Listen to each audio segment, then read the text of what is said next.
Old apes films పక్కన పెట్టేసి reboot తో ప్రెసెంట్ కంటిన్యూ అవుతున్న ఫ్రాంచైజ్ మీకు అర్థం కావాలంటే 2011 లో రిలీజ్ అయిన rise of the planet of the apes, 2014 లో రిలీజ్ అయిన dawn of the planet of the apes, అలానే 2017 లో రిలీజ్ అయిన war for the planet of the apes films చూస్తే ఆ తర్వాత ఇప్పుడు అప్కమింగ్ గా ఫోర్త్ పార్ట్ రాబోతుంది.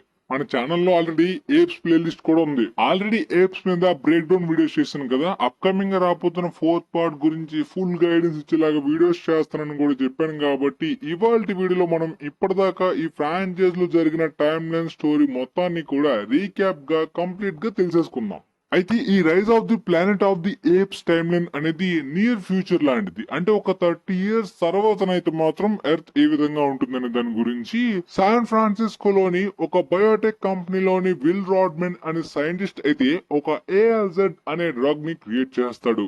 ఎందుకంటే ఆల్జైమర్ డిసీజ్ కి క్యూర్ కోసం అన్నమాట. ఇది కొద్దిగా రేర్ డిసీజ్ అప్పట్లోనే. కాకపోతే బ్రెయిన్ ఫంక్షన్స్ దెబ్బతిని సెల్స్ గట్ట అంటే కొద్దిగా మతి స్థిమితం లేని విధంగా ప్రవర్తిస్తూ ఉంటారు. ఆ డిసీజ్ వాళ్ళ ఫాదర్ కు వస్తుంది. దాని క్యూర్ కోసమే ఈ ఏఎల్జెడ్ డ్రగ్ ని క్రియేట్ చేసి చింపాంజీస్ మీద ప్రయోగిస్తారనమాట.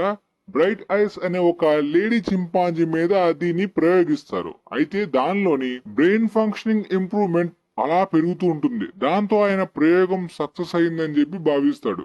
బట్ ఒకరోజు బ్రైట్ ఐస్ భయంకరంగా బయటకు వచ్చేసి ప్రవర్తిస్తూ ఉంటుంది. అందరి మీద అటాక్ చేస్తూ ఉంటుంది అనమాట.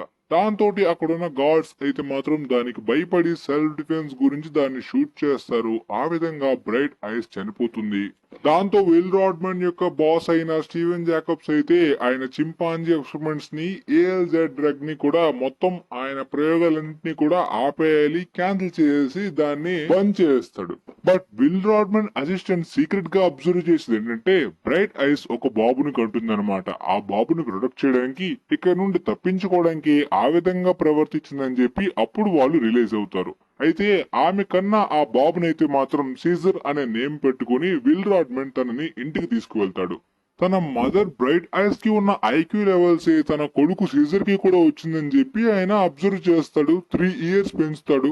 ఆ తర్వాత సీజర్ ని అవుట్ సైడ్ కి తీసుకువెళ్లి రెడ్ వుడ్ ఫారెస్ట్ కూడా చూపిస్తాడు అనమాట. సీజర్ కి ఆ ప్లేస్ బాగా నచ్చుతుంది. దాంతో పాటు ఏఎల్జెడ్ డ్రగ్ తన దగ్గర ఉన్నది వాళ్ళ ఫాదర్ కి ఇంజెక్ట్ చేస్తాడనమాట. ఆ ఆల్జైమర్ డిసీజ్ కొద్దిగా క్యూర్ అవుతుందని. మొదట్లో కొద్దిగా క్యూర్ అయినట్టే కనిపిస్తుంది. అలా సీజర్ ఒక 5 years తర్వాత అలా ఎవాల్వ్ అవుతూ ఉంటాడు. తన ఐక్యూ లెవెల్స్ కూడా అలా పెరుగుతూ ఉంటాయి అనమాట. ఒక రోజు ఒక డాగ్ ని చూసి తను కూడా డాగ్ లాగా ఒక పెట్ట, అసలు తన ఆరిజిన్ ఏంటి, నేను ఎవరిని అని చెప్పి క్వశ్చన్ కూడా చేస్తాడనమాట. అప్పుడు తను ఎలా పుట్టాడో తన మదర్ ఎవరో కంప్లీట్ గా విల్ అయితే మాత్రం సీజర్ కి ఎక్స్ప్లెయిన్ చేస్తాడు. అయితే విల్ వాళ్ళ ఫాదర్ కి 2 years బ్యాక్ అయితే ఆ డ్రగ్ ని ఇంజెక్ట్ చేశాడు కదా. సో ఆ 2 years అయిపోయిన తర్వాత మళ్ళీ ఆయన సిచ్యువేషన్ అయితే మాత్రం బ్రెయిన్ ఫంక్షనింగ్ పాత సిచ్యువేషన్ కి వచ్చేస్తుంది అనమాట. అలా మతి స్థిమితం లేనందువలన ఆయన కొద్దిగా నైబర్ తోటి ఇబ్బందులు పడుతూ ఉంటాడు అనమాట. అలా ఒక నైబర్ గొడవాడుతున్నప్పుడు సీజర్ అయితే వాళ్ళ ఫాదర్ మీద ఈ విధంగా అటాక్ చేస్తున్నాడని చెప్పి వెళ్లి ఆ వేలు కొరికేస్తుంది అతనిది. అప్పుడు సీజర్ అలా సొసైటీలోని పీపుల్స్ మధ్యలో ఉండడం కుదరదని చెప్పి దాన్ని అయితే ఏప్ షెల్టర్ లో పెట్టడానికి అయితే మాత్రం ఆర్డర్స్ వస్తాయి. ఆ విధంగా తనని ఈ చింపాంజీ షెల్టర్ లోని పెట్టేస్తారనమాట. విల్ అయితే తనని బయటకు తీసుకురావడానికి ప్రయత్నిస్తూ ఉంటాడు. కాకపోతే అక్కడ గాడ్ డాస్ ల్యాండ్ అయితే సీజర్ ని కొద్దిగా ఘోరంగా ట్రీట్ చేస్తూ ఉంటాడు. దాంతో పాటు అదర్ చిమ్స్ కూడా సీజర్ ని కొద్దిగా ఇబ్బందులు పెడతారు. బట్ వాళ్ళందరిలో కూడా సీజర్ తెలివైన వాడు కాబట్టి వాళ్ళందరినీ డామినేట్ చేసే విధంగా మారుతాడు. మొత్తానికి విల్ అయితే వాళ్ళ ఫాదర్ ని కాపాడలేకపోతాడు. వాళ్ళ ఫాదర్ చనిపోతారు. అలానే తన కంపెనీలోని తను ఇదివరకే ట్రై చేసిన క్రియేట్ చేసిన ఏఎల్జెడ్ డ్రగ్ కి అప్గ్రేడెడ్ వెర్షన్ గా మరొక అడ్వాన్స్డ్ వెర్షన్ డ్రగ్ నైతే మాత్రం తయారు చేస్తారు. ఆ డిసీజ్ అరుదైనది అయినప్పటికీ కూడా దానికి క్యూర్ లేదు కాబట్టి క్రియేట్ చేద్దామనే ఈ ప్రయత్నాలు చేస్తూ ఉంటారు. కోబా అనే ఒక చింపాంజీ మీద ఈ టెస్టులు చేస్తారనమాట. ఆ డ్రగ్ వలన కోబాకి ఇంటెలిజెన్స్, ఆ బ్రెయిన్ ఫంక్షనింగ్ లెవెల్స్ పెరుగుతాయి.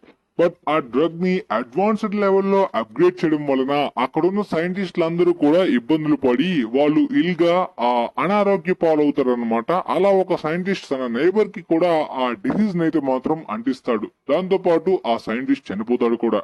అయితే సీజర్ ఆ షెల్టర్ నుండి ఎస్కేప్ అవడానికి ఆల్రెడీ ప్లాన్ వేసేస్తాడనమాట. తను అనుకుంటే ఇప్పుడు ఎస్కేప్ అయిపోవచ్చు. అలా అని చెప్పి వీళ్ళు అయితే మాత్రం తనని తీసుకురావడానికి వచ్చినప్పుడు మాత్రం తను రావడానికి అయితే మాత్రం నిరాకరిస్తాడు. రానని చెప్తాడు.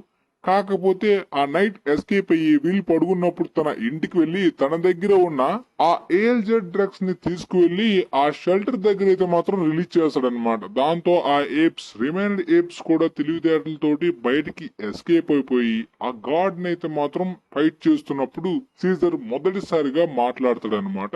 బట్ అనుకోని సిచ్యువేషన్ లోని ఆ గాడ్ అయితే చచ్చిపోతాడు. దాంతో చింపాంజీస్ అక్కడ నుండి ఎస్కేప్ అయిపోయి ల్యాబ్ లో ఉన్న చింపాంజీస్ కోబాని అన్నిటినీ రిలీజ్ చేసేసి జూలో ఉన్న చింపాంజీస్ ని కూడా రిలీజ్ చేసేసి రెడ్ వుడ్స్ ఫారెస్ట్ కి వెళ్ళిపోతామని చెప్పి అనుకుంటాయి. కాకపోతే దారి మార్గంలోని పోలీసులు వీళ్ళందరూ కూడా అటాక్ చేస్తూ ఉంటారన్నమాట. దాంతో ఈ అటాక్ లో ఏప్స్ అన్ని కూడా పోరాడతాయి. అయితే ఒక బక్ అనే షెల్టర్ లోని సీజర్ కి ఫ్రెండ్ అయిన ఆ ఏప్ అయితే సీజర్ ని కాపాడడానికైతే మాత్రం తనని తాను సాక్రిఫైస్ చేసేస్తుందన్నమాట. కాకపోతే చనిపోయిన సిచ్యువేషన్ లోనే ఆ చాపర్ అయితే మాత్రం కోబా వచ్చి తోసేస్తాడనమాట.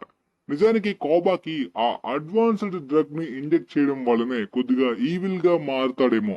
సీజర్ లాగా మంచోడ్లా కాకుండా కొద్దిగా ఈవిల్ గా ఉంటాడు. దాంతో పాటు హ్యూమన్స్ మీద చాలా కోపంతో ఉంటాడు అనమాట. ఆ విధంగా మొత్తం ఇవన్నీ కలిసి రెడ్ వుడ్స్ లోకి వెళ్ళిపోతాయి. విల్ తన ఇంట్లో డ్రగ్స్ మిస్ అయ్యాయి కాబట్టి ఇదంతా సీజర్ పనే. రెడ్ వుడ్స్ దగ్గరికి వెళ్తాడని తెలిసి రెడ్ వుడ్స్ దగ్గరికి వచ్చి సీజర్ ఇంటికి వచ్చేసే అని చెప్పి అంటాడనమాట. అప్పుడు సీజర్ తన చెవులో అయితే మాత్రం సీజర్ ఇప్పుడు ఇంటి దగ్గరే ఉన్నాడు అని చెప్పి మొదటిసారిగా విల్ తోటి మాట్లాడతాడు. అప్పుడు విల్ రియలైజ్ అవుతాడు తనకి మాటలు వచ్చేసే.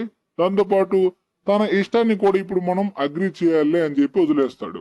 ఫిలిం ఎండ్ క్రెడిట్స్ లో అయితే మాత్రం ఆల్రెడీ ఒక సైంటిస్టులు ఈ అడ్వాన్స్డ్ డ్రగ్ వలన చనిపోతాడు కదా ఒక అతను. అలా చనిపోతూ ఒక నైబర్ కనిపిస్తాడు. ఆ నైబర్ కూడా ఈ ఎండ్ క్రెడిట్స్ లోని ఎయిర్పోర్ట్ దగ్గర బ్లడ్ డ్రాప్ అవుతుంది. దాంతో ఈ డ్రగ్ ఈ డిసీజ్ అనేది చాలా మందికి పాకుతున్నట్టు ఫిలిం ఎండింగ్ లో మనకి అర్థమయ్యేలాగా చెప్పారు.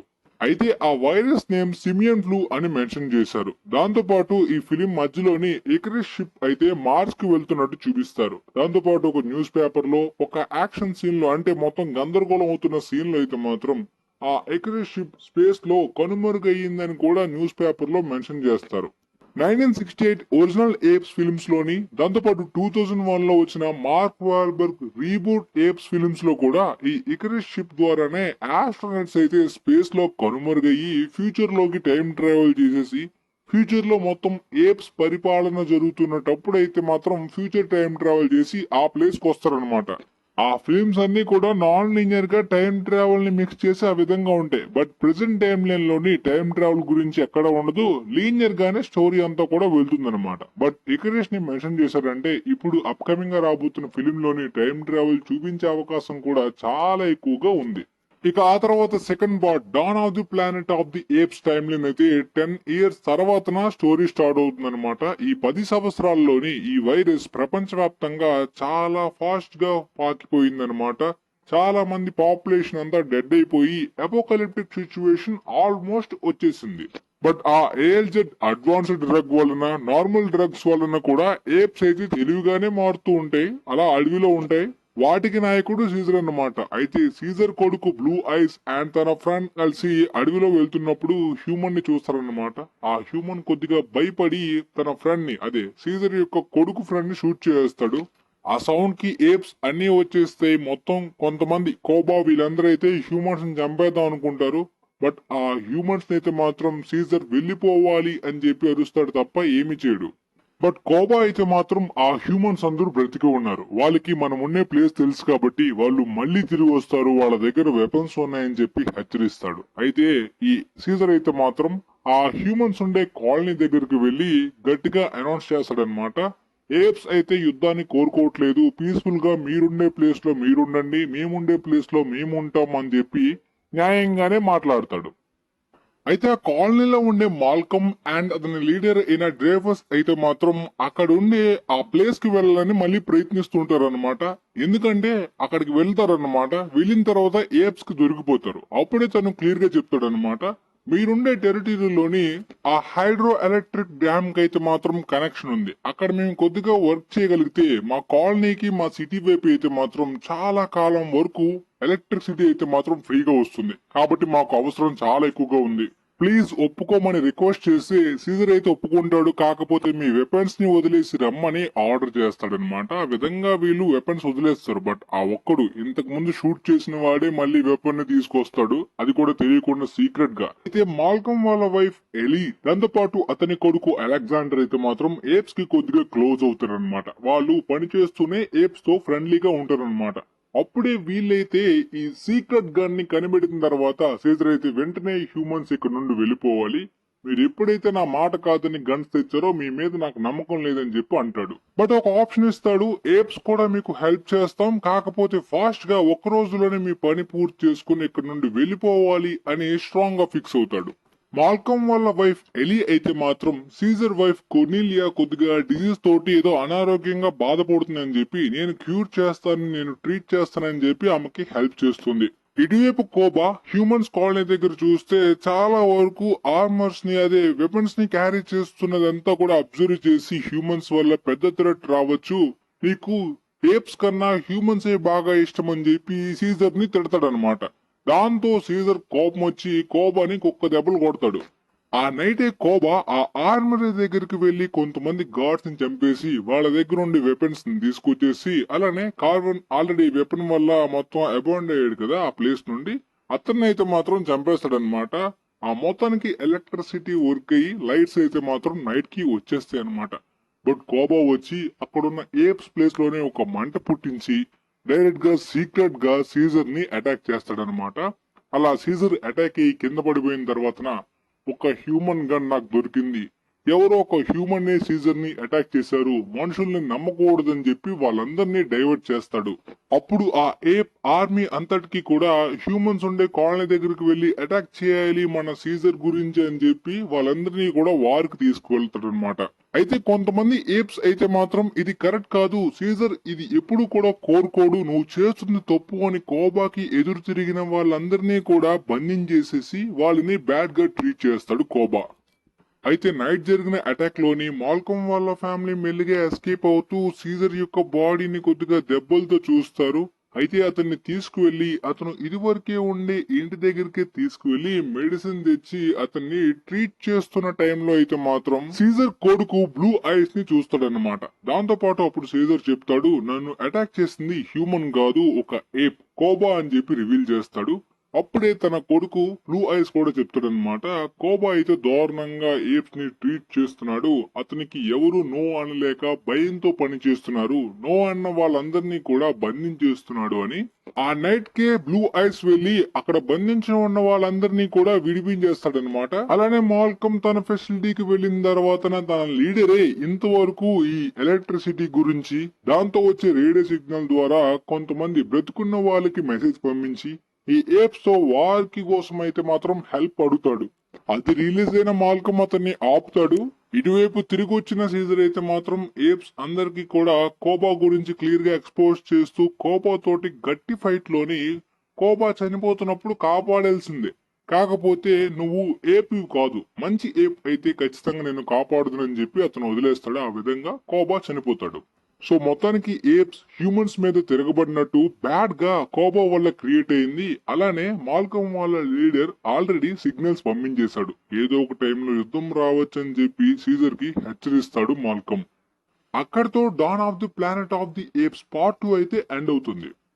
ఇక 2 ఇయర్స్ టైమ్ లైన్ గడిచిన తర్వాత war for the planet of the apes time line start అవుతుంది అనమాట. స్టార్టింగ్ లోని ఆల్ఫా ఒమేగా మలేషియా అనే మిలిటరీ గ్రూప్ అయితే రెడ్ అండ్ వింటర్ అనే 2 ఏప్స్ ద్వారా అయితే మాత్రం ఈ సీజర్ ఉండే ప్లేస్ ని అయితే మాత్రం కనిపెడతాయి. ఆ 2 ఏప్స్ ని కూడా డాంకిస్ గా పిలుస్తారు, వాళ్ళ అవసరాల గురించి యూజ్ చేసుకుంటారు. బట్ దారి మార్గంలోనే ఏప్స్ వచ్చేసి వాళ్ళ మీదకి అటాక్ చేసేసి వాళ్ళని చంపకుండా అయితే మాత్రం వాళ్ళని వెనక్కి పంపించేసేలాగా చేస్తాయి అనమాట. నిజానికి ఈ రెడ్ కి సీజర్ ఎక్కడున్నాడో చెప్పింది అయితే మాత్రం వింటర్, ఎందుకంటే తన ప్రాణభిక్ష గురించి సీజర్ ఎక్కడున్నాడో రివీల్ చేస్తాడు రెడ్ కి. దాంతో వింటర్ నైతే వదిలేస్తాడు అనమాట. ఆ తర్వాత సీజర్ కొడుకు బ్లూ ఐస్ తన ఫ్రెండ్ రాకెట్ కలిసి మొత్తం అంతా కూడా సెర్చ్ చేయడానికి వెళ్లి తిరిగి వచ్చినప్పుడు అయితే మాత్రం ఓఆసిస్ అనే ఒక ప్లేస్ ని చూసాం. అక్కడ ఏప్స్ కి చాలా బాగుంటుందని చెప్పి రివీల్ చేస్తారు. అయితే ఆ నైట్ న ఈ మలేషియా కల్నల్ సీక్రెట్ గా సీజర్ ఉండే ప్లేస్ తెలిసిన తర్వాతన తను పడుకున్న టైంలో వెళ్లి తన వైఫ్ కొర్నీలియాని దాంతో పాటు సీజర్ కొడుకు బ్లూ ఐస్ నైతే మాత్రం సీజర్ అనుకుని చంపేస్తాడు. బట్ సీజర్ చిన్న కొడుకు కొర్నీలియస్ మాత్రమే సర్వైవ్ అవుతాడనమాట. అయితే సీజర్, లోకా అండ్ మారిస్ వీళ్ళ ముగ్గురు కలిసి ఆ ఓవసిస్ ప్లేస్ ని మనం వెంటనే వెతకాలి, ఏప్స్ అందరూ కూడా అక్కడికి వెళ్ళిపోవడానికి అని చెప్పి అనుకుంటారు. అలా వెళ్తున్నప్పుడు వాళ్ళు అనుకోకుండా ఆ మలేషియా గ్రూప్ మెంబర్ లో ఒక అతన్ని అయితే చంపేస్తారు. దాంతో పాటు అతని కూతురైన మ్యూట్ నోవాని కూడా తీసుకువెళ్తారనమాట. ఈమె మాట్లాడలేదు. ఈ వైరస్ కారణంగా చాలా మంది హ్యూమన్స్ ఇలా అయిపోతున్నారు అనమాట. అప్పుడే వీళ్ళు వింటర్ ని కలుస్తారు. వింటర్ వాళ్ళకి మోషన్ చేసినందుకు, ఎందుకంటే నా ప్రాణభిక్ష గురించే నిన్ను ఇలా చెప్పాల్సి వచ్చిందని చెప్పి సీజర్ కి చెప్తాడు. వెంటనే ఆ మిలిటరీ గ్రూప్ ని అలర్ట్ చేస్తున్నప్పుడు సీజర్ తనని షూట్ చేసి చంపేస్తాడు అనమాట. అలా వాళ్ళు దారిలో వెళ్తున్నప్పుడు కొంతమంది సోల్జర్స్ అయితే ఎవరో కాల్ చేసి బాడీస్ ని పడేసినట్టు చూస్తాడనమాట. ఎవరు పడేశారో తెలుసుకుందాం అనుకుంటే వాళ్ళకి మాటలు రావు, మ్యూట్ పీపుల్స్. అయితే వెంటనే ఒక మెంబర్ అయితే మాత్రం వీళ్ళ హార్స్ ని దొంగతనం చేసి వెళ్ళిపోతాడు అనమాట. ఎవరు అని చెప్పి వెంట పడితే అతను ఒక మలేషియా మిలిటరీ మెంబర్ కాదు, ఒక ఏప్, బ్యాడ్ ఏప్ అని మెన్షన్ చేస్తారు. ఈ కాలిఫోర్నియా బార్డర్ ఫెసిలిటీ మొత్తం అంతా కూడా మౌంటైన్స్ తోటే నిండిపోయింది, అటువైపు వెళ్ళడం కష్టం అని చెప్పి వీళ్ళకి చెప్తాడు. అయితే వీళ్ళు వెళ్తున్నప్పుడు దారిలో అయితే మాత్రం వాళ్ళకి దొరికిపోతారు అనమాట. అదే ఆ డాంకీగా పిలువబడే ఏప్, రెడ్ ఏప్ అయితే మాత్రం సీజర్ ని పట్టేసుకుంటారు. మొత్తానికి అయితే మాత్రం తీసుకువెళ్తున్నప్పుడు వాళ్ళ ట్రైబ్ మొత్తాన్ని కూడా అక్కడ తీసుకువెళ్ళిపోయినట్టయితే మాత్రం వీళ్ళు తెలుసుకుంటారు. ఏప్స్ అంటే కల్నల్కి ఎందుకు ఇష్టం లేదు, దాంతోపాటు వాళ్ళ వల్ల వచ్చిన ఈ డిసీజ్ వల్ల, వైరస్ వల్లనే హ్యూమన్స్ అందరూ కూడా యానిమల్స్ లా మారిపోతున్నారు. కాబట్టి అలా మారబోయే వాళ్ళందరినీ కూడా చంపేయాలని చెప్పి ఈ కల్నల్ ఈ మెంబర్స్ అందరికీ కూడా ఆర్డర్స్ ఇస్తాడు. ఆ ఆర్డర్స్ వాళ్ళ సుపీరియర్ కి అస్సలు నచ్చవు. అందువల్లనే ఈ కల్నల్ ని వెంటాడడానికి ఆ సుపీరియర్స్ ఎప్పుడైనా రావచ్చు. సో ఏప్స్ ని స్లేవ్స్ లా వాడుకొని ఒక పెద్ద వాల్ ని కట్టడానికి యూజ్ చేసుకుంటాడు. బట్ ఏప్స్ కి వాటర్ ఫుడ్ ఇవ్వాలని చెప్పి అడిగినందుకు సీజర్ కి అయితే మాత్రం ఆ వాటర్ ఫుడ్ బంద్ చేసి టార్చర్ చేస్తారు. అప్పుడే నోవా వచ్చి సీక్రెట్ గా సీజర్ కి అయితే మాత్రం వాటర్ ఇస్తుంది. దాంతో పాటు రాకెట్ కూడా సీక్రెట్ గా వచ్చి లొంగిపోతాడు. అప్పుడు రాకెట్ అయితే సీజర్ కి ఇక్కడ నుండి ఎస్కేప్ అయ్యే ప్లాన్ చెప్తాడు. వాళ్ళందరూ కలిసి కింద నుండి అండర్ గ్రౌండ్ నుండి అయితే మాత్రం ఎస్కేప్ అవడానికి ప్లాన్ వేసి అందులో సక్సెస్ అవుతారు. అయితే నోవా వచ్చి వెళ్ళిపోతున్నప్పుడు ఒక బొమ్మను పడేస్తుంది. ఆ బొమ్మ అయితే మాత్రం కల్నల్ చూస్తాడనమాట. వెంటనే వాళ్ళ సుపీరియర్ అందరూ వచ్చి అక్కడ అటాక్ చేస్తున్నప్పుడు ఆ బొమ్మని పట్టుకోవడం వలన ఈ కల్నల్ కి కూడా ఆ జబ్బు అంటుకుంటుంది అనమాట. దాంతో ఆయన మ్యూట్ అయిపోతాడు. సో సీజర్ వచ్చి అతన్ని చంపుదాం అనుకున్నప్పటికీ ఇంకేంటి, ఆల్రెడీ జబ్బు ఉన్నాడు కాబట్టి ఇంక చంపలేడు, నీ మటుకు నువ్వే చనిపో అని చెప్పి గన్ ఇచ్చేస్తాడు. అయితే అక్కడ నుండి ఆ మలేషియా అండ్ ఆ ఆర్మీ నుండి ఎస్కేప్ అవ్వడానికి ఆ ఫ్యూయల్ ట్యాంక్ ని పేలుస్తున్న టైంలో అయితే మాత్రం ఒక సోల్జర్ అయితే మాత్రం సీజర్ ని షూట్ చేస్తాడు. అయితే ఈ టైంలో రెడ్ ఏప్ కూడా ఏప్స్ ని చూసి బాధపడుతూ కొద్దిగా వాళ్ళకి సపోర్ట్ చేద్దామని చెప్పి ఆ ఎదురుగా ఉన్న సోల్జర్ ని షూట్ చేస్తాడు అనమాట. దాంతో రెడ్ ఏప్ ని కూడా చంపేస్తాడు. మొత్తానికి ఆ ట్యాంక్ ని సీజర్ బ్లాస్ట్ చేస్తాడు. దాంతో పెద్ద ఎక్స్ప్లోజన్ వచ్చి మొత్తం అందరూ కూడా నాశనం అయిపోతారు. వీళ్ళైతే తెలివిగా ఆ చెట్ల మీద అయితే మాత్రం సేఫ్ గా ఉండిపోతారు అనమాట. అక్కడ నుండి ఏప్స్ అన్ని కలిసి ఆ ఓఎస్ఎస్ ప్లేస్ దగ్గరికి వెళ్ళిపోతాయి అనమాట. బట్ సీజర్ కి ఆల్రెడీ గన్ షాట్ అయింది కదా, ఆ దెబ్బ అయితే బాగా పెరుగుతుంది. నువ్వు చనిపోయే సిచ్యువేషన్ లోకి వచ్చావు, బట్ నువ్వు చేసిన గొప్పతనాన్ని నీ చిన్న కొడుకు కొర్నీలియస్ కి క్లియర్ గా నేను చెప్తానని మారిస్ అంటాడు. అలా సీజర్ అక్కడితో చనిపోతాడు. War for the planet of the apes story అయితే ఎండ్ అవుతుంది అనమాట. ఇప్పుడు అప్కమింగ్ రాబోతున్న kingdom of the planet of the ape స్టోరీలోని నేను సీజర్ కొడుకు కొర్నీలియస్ తోటి స్టార్ట్ అవుతుంది అనుకున్నప్పటికీ ఆ స్టోరీ అనేది దాదాపుగా 300 years టైం గడిచిపోయిన తర్వాత స్టార్ట్ అవబోతుంది అనమాట. ఈ ఫిలిం లో ఏమేమి చూడబోతున్నాం అనే దాని గురించి ఆల్రెడీ బ్రేక్ డౌన్ వీడియోస్ లోని ఎక్స్ప్లెయిన్ చేసిన అనమాట. మీకు కొద్దిగా చూసే ముందు గైడెన్స్ లాగా ప్లేలిస్ట్ లో అవైలబుల్ గా ఉంది. మరి చూద్దాం ఆ ఫిల్మ్ లోని టైం ట్రావెల్ గానీ దీని గురించి ఏ విధంగా కంటిన్యూ అవుతుందనే దాని గురించి. మీకైతే ప్రెసెంట్ ఈ ఫ్రాంచైజ్ గురించి రీక్యాప్ లోని అంతా క్లారిటీగా అర్థమైందని అనుకుంటున్నాను. సో వీలైతే ఈ వీడియోని ఈ ఏప్స్ ఫ్రాంచైజ్ తెలుసుకుందాం అనుకునే వాళ్ళ మీ ఫ్రెండ్స్ లోని ఏప్స్ ఫ్రాంచైజ్ ఫ్యాన్స్ కి కూడా ఈ వీడియో యూజ్ అవ్వచ్చు, వాళ్ళకి కూడా షేర్ చేయండి. And thanks for watching guys.